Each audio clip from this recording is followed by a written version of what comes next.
আমি আমি সারা জীবন ভাবতাম যে আমি যদি হিমু করতে পারতাম, আমি যদি ফেলুদা করতে পারতাম কোনো এক জুলাই আগস্টের মধ্যে যদি আমরা কেউ সিনেমা বানাতে চাইতাম, আমরা খুব রোমান্টিক সিনেমা বানাতে চাইতাম না। মানুষ চায় পাখির মতো আকাশে উঠতে, আলো অন্ধকারে যায়, মাথার ভেতরে স্বপ্ন নয় কোনো এক বোধ কাজ করে। স্বপ্ন নয়, শান্তি নয়, ভালোবাসা নয়, হৃদয়ের মাঝে এক বোধ জন্ম লয়। আমি তারে পারি না এড়াতে, সে আমার হাতে রাখে হাত। সব কাজ তুচ্ছ মনে হয়, পণ্ড মনে হয়, সব চিন্তা প্রার্থনার সকল সময় শূন্য মনে হয়, শূন্য মনে হয়। যে মেয়েরা আপনাদের কণ্ঠ শুনেই প্রেমে পড়ে, ছেলেরাও পড়ে। আমিও জানতে চাই কারা তারা। আমি তো জানি না এখনো ব্যাপারটা। এই উত্তর মেয়েরা দিতে পারবে, একদমই না। এটা একদম মেয়েদের প্রশ্ন যে ওরা মেয়েরা প্রেমে পড়ে কিনা বা কণ্ঠ থেকে পড়ে কিনা। না, আমি কিন্তু এত এরকম কোনো মানে টের পাই না যে সবাই প্রেমে পড়ে যাচ্ছে ডানে বায়ে, না, not not like that I guess. বা কেউ পড়লে আমি জানি না তাহলে সেটা। আমি সোশ্যাল মিডিয়াতে খুবই কম যাই, আমি খুবই ইনঅ্যাক্টিভ। আমি দেখা যায় যে আমার কোনো কাজ আসলে তার প্রমোশন শেয়ার যা করা সেটা ছাড়া আমি খুব একটা অ্যাক্টিভ না। তো সেখানেও আসলে আমার খুব জ্ঞান খুব কম। আমি কাজ করে যেতে চাই। কেউ না বুঝলেও আমরা আপনার প্রয়োজন বুঝি, আর তাই তো অত্যাধুনিক ফিচার সম্বলিত বিভিন্ন সাইজ আর কালারের 250-টিরও বেশি ডিজাইন অপশন নিয়ে ওয়ালটন স্মার্ট ফ্রিজ বোঝে আপনার প্রয়োজন। সেটা যে মাধ্যমেই হোক, যে ফর্মেই হোক, আমি অ্যাক্টিং করার সুযোগ কাজে লাগাতে চাই আর কাজ করে যেতে চাই। ছোটবেলা থেকে আমি সারা জীবন ভাবতাম যে আমি যদি হিমু করতে পারতাম, আমি যদি মিসির আলী করতে পারতাম, আমি যদি ফেলুদা করতে পারতাম কোনো একদিন। এরকম এরকম স্বপ্ন মানুষের থাকে।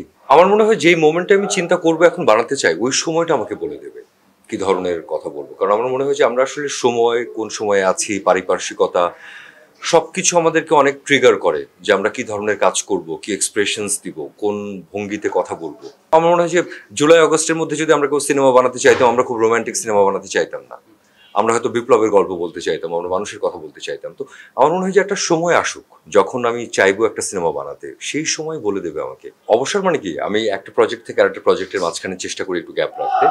ওই গ্যাপের মাঝখানে আমি পরের প্রজেক্টটা নিয়ে হয়তো চিন্তা করি, বা সেটার কস্টিউম থেকে শুরু করে আরো নানা ধরনের আলোচনা থাকে, সেগুলো সারবার চেষ্টা করি। এগুলোই আমি আমি দেখতে অনেক পছন্দ করি, গান শুনি, বা আমি দেশ বিদেশের ফিল্ম সিরিজ যে কোনো কিছু দেখতে থাকি, মাঝে মধ্যে পড়তে থাকি।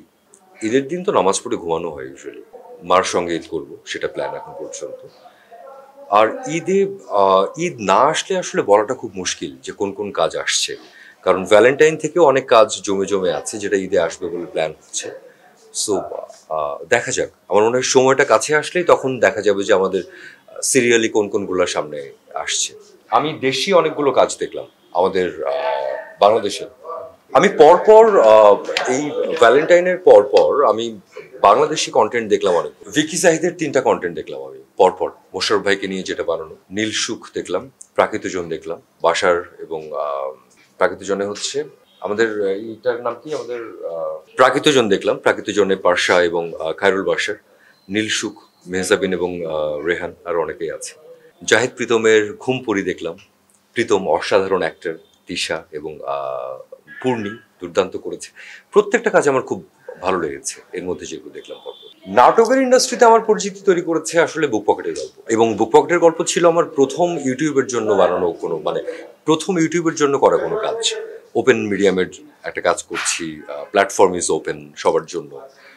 সো আমার কাছে মনে হয় যে বুক পকেটের গল্প, এবং thanks to Zahid Pritom, KS entertainment, যে বুক পকেটের গল্প দিয়েই আসলে ওসি মাহফুজ হয়েই মানুষের কাছে যাওয়া। মানুষ চায় পাখির মতো আকাশে উঠতে, সমুদ্র পার হতে, সুউচ্চ পর্বতের চূড়ায় উঠতে, এরকম ছিল ডায়লগটা। হ্যাঁ, রাইট। সায়েন্স এবং রিসার্চ এবং গুগল বলছে যে থাকে 7 জন, কেউ বলছে 7 জন, কেউ বলে 11 জন, এরকম বিভিন্ন সময় রিসার্চ বলছে আমরা কাছাকাছি চেহারার 2 জন। হ্যাঁ হ্যাঁ হ্যাঁ হ্যাঁ, that's true, that's true, that's true. হ্যাঁ, আমারও চুল বড় ছিল এক সময়, বাট হ্যাঁ